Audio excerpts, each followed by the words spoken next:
ஓம் நம சிவாய நமக. தென்னாடுடைய சிவனே போற்றி, எந்நாட்டவர்க்கும் இறைவா போற்றி.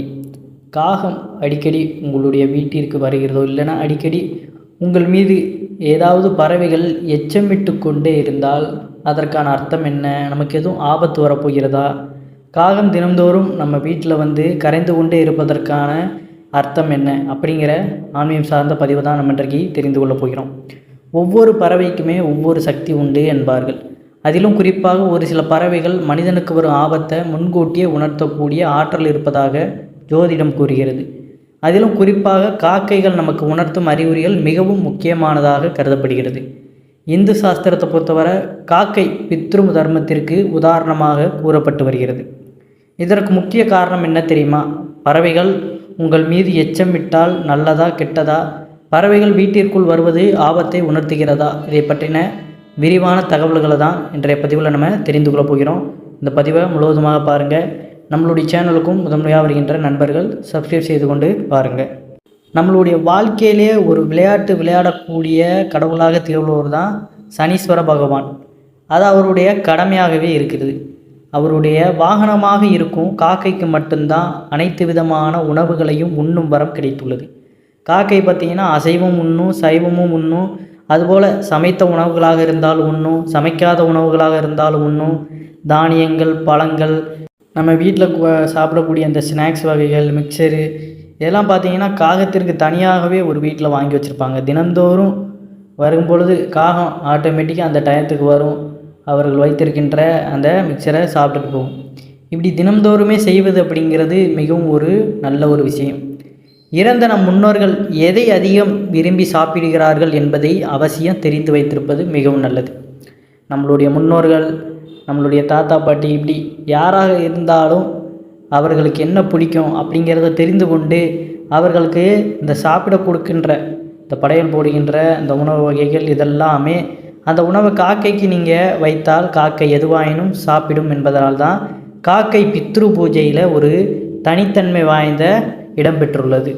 திடீரென நம் மீது காக்கை எச்சமிடுவது, தலையில் தட்டுவது, கொத்திவிட்டு போவது போன்ற செயல்கள் எல்லாமே நமக்கு நன்மை செய்யக்கூடியதாக தான் கருதப்படுகிறது. நம்முடைய முன்னோர்கள் ரூபமாக காக்கை இருப்பதால் காக்கை மூலம் நமக்கு எந்த ஒரு கெடுதலும் வராது.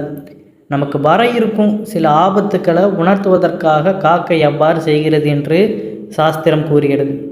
ஏன்னா சும்மா எல்லாரையுமே, நம்ம ரோட்டில் போகிற எல்லாரையுமே காக்கம் கொத்துவது கிடையாது. அப்போ அந்த இடத்துல ஒருவரை கொத்துதுன்னா, இல்லை அவரை விரட்டுது, இல்லை ஏதோ பண்ணுதுன்னா அதற்கு காரணம் அவருக்கு ஏதோ ஒரு மறைமுகமாக ஏதோ ஒரு ஆபத்து வரவிருக்கிறது. அதை உணர்த்தும் வகையில் காக்கை இந்த மாதிரியான அறிகுறிகளை அவர்களுக்கு கொடுக்கிறது அப்படிங்கிறதான். அந்த நேரத்தில் கொஞ்சம் நம்ம நிதானமாக யோசித்து நம்ம ஏதாவது ஒரு விஷயத்தில் ஈடுபட்டாலும் சரி, இல்லை நீங்கள் பணம் கொடுக்கல் வாங்கல், இல்லை வேறு ஏதாவது ஈடுபடுறீங்கன்னா அந்த நேரத்தில் இந்த மாதிரியான அறிகுறிகள் வருதுன்னா ரொம்ப ஜாக்கிரதையாக இருக்கணும். நாம் அவசரமாக வெளியே புறப்பட்டு கொண்டு இருக்கும் பொழுது திடீரென காக்கை எச்சமிட்டால் நாம் ஏதோ ஒரு ஆபத்து சந்திக்க இருக்கிறோம். அதை தடுத்து நிறுத்துவதற்காக தான் இவ்வாறு செய்கிறது என்று அதை எடுத்துக்கொள்ள வேண்டும். நீங்கள் அதை கழுவி சுத்தம் செய்து அந்த சில நிமிடங்கள் உங்களது ஆபத்து நீங்கி விடுகிறது. அந்த நேரத்தில் அதை அலட்சியமாக நம்ம விட்டுட்டு போகிறோம்னாலே அந்த இடத்துல நமக்கு அதற்கப்புறம் அசம்பாவிதம் நடக்கும். அதை அதை கழுவிட்டு கொஞ்ச நேரம் ரிலாக்ஸ் பண்ணிவிட்டு அதுக்கப்புறம் போகிறோம்னா அங்கே நடக்கின்ற ஆபத்துலேருந்து நம்ம மீண்டு வந்துட்டோம் அப்படிங்கிறது தான் நிதர்சனமான ஒரு உண்மை. விபத்து அல்லது ஒரு சில பிரச்சனைகளிலிருந்து உங்களை பாதுகாப்பதற்கு காக்கை முன்னெச்சரிக்கையாக செய்வதாக நம்ம எடுத்துக்கொள்ளலாம். ஏன்னா அது நம்மளுடைய பித்ருக்களாக கூட இருக்கலாம். நம்மளுடைய முன்னோர்கள் கூட நமக்கு பலவாறான உதவிகளை காக்கை மூலமாக செய்யலாம். பித்ரு பூஜையில் ஈடுபடுறவங்க, பித்ருக்களை தினமும் வழிபாடு செய்கிறவங்க, காக்கைக்கு உணவளிக்கிறவங்களுக்கெல்லாம் இந்த மாதிரியான அறிகுறிகள் வருவதற்கு வாய்ப்பு உள்ளது. அவர்களை நம்ம மறவாமல் எப்பொழுதுமே ஞாபகம் வைத்திருக்கும் பொழுதும் சரி, காக்கைக்கு தினந்தோறும் உணவளித்து கொண்டே இருக்கும் பொழுதும் சரி, நம்ம அந்த ஆபத்திலிருந்து பாதுகாப்பதற்காக இந்த ஒரு விஷயத்தை நம் மீது ஏற்படுத்தும் அப்படிங்கிறது தான்.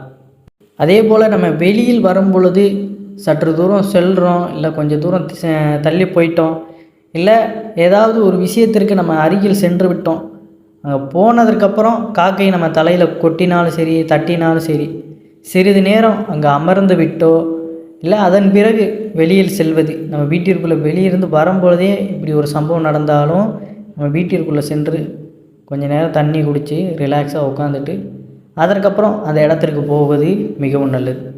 குடும்பத்தில் இருக்கும் ஒருவரையும் விடாமல் ஒரு காக்கை அடிக்கடி கொத்துகிறது என்றால் உடனே உங்களது குடும்ப ஜாதகத்தை நல்ல ஜோதிடரிடம் காண்பித்து பரிகாரம் செய்து கொள்ளுங்கள்.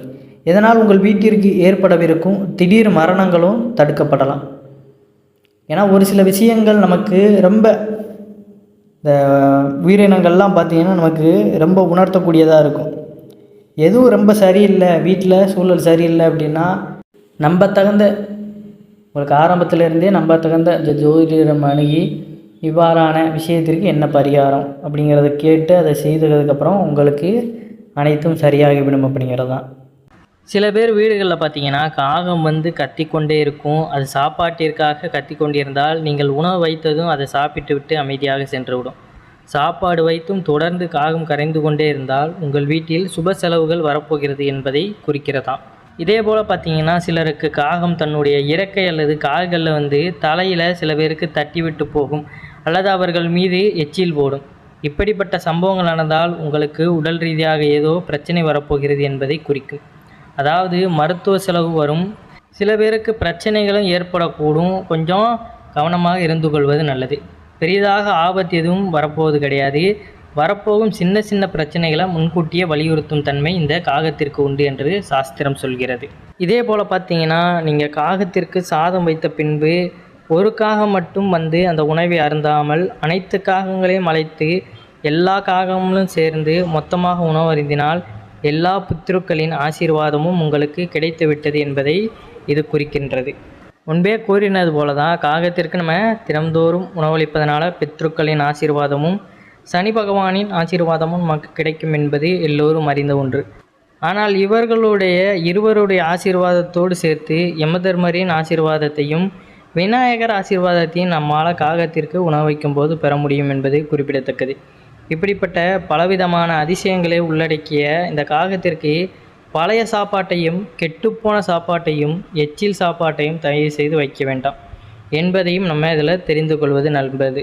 எப்படி பார்த்தீங்கன்னா மனிதன் ஒரு உணவானதை கெட்டு போயிருச்சு, அது பழசாயிருச்சு அப்படின்னு வெறுத்து ஒதுக்குறானோ அதை மற்ற உயிர்களிடத்தில் தள்ளக்கூடாது. அதுவும் உன்னை போல ஒரு உயிர் அப்படிங்கிறத அந்த இடத்துல அவன் உணர்ந்துட்டான் என்றால் அவனுக்கு அந்த தவறை செய்வதற்கு மனம் வராது. அதை உணராமல் நமக்கு நன்மை நடந்தால் போதும், மற்றவன் எப்படி போனால் என்ன அப்படின்னு நினைத்துட்டான் என்றால் அவனுக்கு அந்த இடத்துலேருந்து துன்பமானது ஸ்டார்ட் ஆயிடுச்சு அப்படிங்கிறது அர்த்தம். பிற உயிர்களை மதிக்க கற்றுக்கொண்டு அந்த உயிர்களுக்கு அவன் முக்கியத்துவம் கொடுக்குறான் அப்படிங்கிற பட்சத்தில் அவனுடைய வாழ்க்கையும் பார்த்திங்கன்னா எப்பொழுதுமே சிறப்பாக அமையும். அதனால் எந்த ஒரு உயிராக இருந்தாலும் சரி, காகத்தை தவிர்த்து எப்படிப்பட்ட வாயில்லா ஜீவன்களாக இருக்கின்ற ஐந்தறிவு ஜீவன்கள் உயிர்களுக்கு எதுவாக இருந்தாலுமே நம்ம எவ்வாறு சாப்பாடு சாப்பிட்றோமோ அதே போல் அதுக்குமே வழங்க கற்றுக்கொள்ளணும். அதனால் நம்ம சாப்பிட்டுட்டு அந்த எச்சியை போடுறது இந்த மாதிரியான விஷயங்களில் நம்ம ஈடுபடக்கூடாது. அதுவும் ஒரு உயிர் தானே அப்படிங்கிற அந்த எண்ணத்தில் நம்ம இருக்கணும். நம்ம இருக்கின்ற வாழ்க்கையானது துன்பம் இல்லாமல் எப்பொழுதுமே நல்ல ஒரு ஆரோக்கியத்துடையும் இன்பத்துடையும் வாழணும் அப்படிங்கிற பட்சத்தில் இவ்வாறான விஷயங்கள் நமக்கு முக்கியத்துவம் வாய்ந்ததாக இருக்கின்றது. இன்பமாக வாழணும்னா நம்ம அனைத்து உயிர்களையுமே மதிக்க கற்றுக்கொண்டு அதனுடைய தேவைகளை முடிந்தளவு நம்ம பூர்த்தி செய்ய பழகிக்கொள்ளணும். இதுதான் எப்பொழுதுமே நமக்கு நன்மைகளை கொண்டு வரும். பிற உயிரை நம்ம சந்தோஷப்படுத்தி அதனோட மகிழ்ச்சியை நம்ம காணும் பொழுது நமக்கு ஆட்டோமேட்டிக்காகவே அந்த மகிழ்ச்சியானது வந்துவிடும்.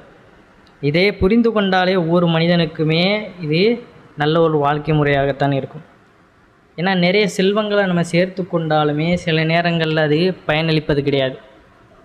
நம்ம அதை அனுபவிக்க முடியாமல் போயிடும், இல்லை நமக்கு நோய் வந்துடும். இவ்வாறு ஏதாவது ஒரு சிக்கலில் போய் நம்ம இருந்தாலும் அந்த நேரத்தில் டக்குன்னு அதை உயிர்களுக்கு எப்படி இல்லாதவர்களுக்கு எந்த முறையில் அதை செலவழிக்கணும் அப்படிங்கிற அந்த முயற்சியை நம்ம ஈடுபடணும். இது நமக்கு புண்ணியங்களையும் நம்மளுடைய பாவங்களையும் நீக்கி நல்ல ஒரு வாழ்க்கையை நமக்கு அந்த உடல் சௌகரியத்திலேருந்து அந்த அசௌகரியத்திலேருந்து நமக்கு நல்ல ஒரு சௌகரியத்தை கொடுக்கக்கூடியதாக இருக்கும். ஏன்னா ஒவ்வொரு உயிர்களுக்கு இப்போ நம்ம உடனே உடம்பு சரியில்லைன்னு நம்ம மருத்துவமனைக்கு செல்கிறோம், அதெல்லாம் நமக்கு இது கிடையாது.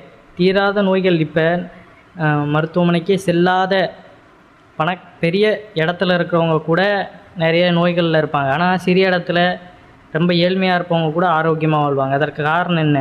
அந்த மனம்தான்.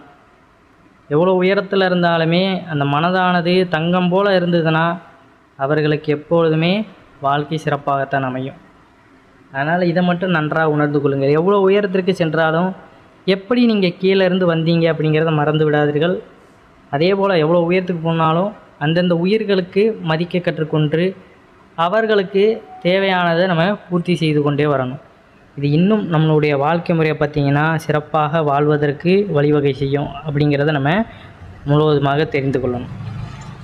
அதனால் ஜீவராசிகளுக்கு உணவளிங்க. உங்களால் முடிந்ததுன்னா ஏழை எளிய மக்களுக்குமே உணவு செய்வது மிகவும் நல்லது. அனைவரும் என்றும் இறையருள் பெற்று நலமுடன் வாழ வேண்டும். நன்றி, வணக்கம். ஓம் நம சிவாய நமக.